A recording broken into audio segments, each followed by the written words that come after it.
వెంకటేశ్వర స్వామి ఆలయం మీద బండి సంజయ్ చేసినటువంటి దాడిలాగా నేను భావిస్తున్నా.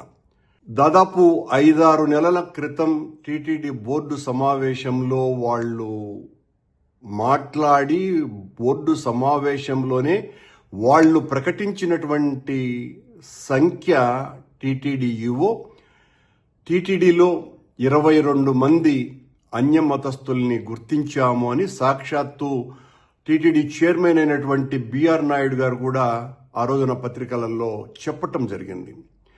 TTD executive officer, TTD chairman ఇద్దరూ కూడా ఇంతమంది అన్యమతస్థులు ఉన్నారు, వాళ్లను వేరే చోటికి పంపుతున్నామని వాళ్ళు చెప్పటం జరిగింది.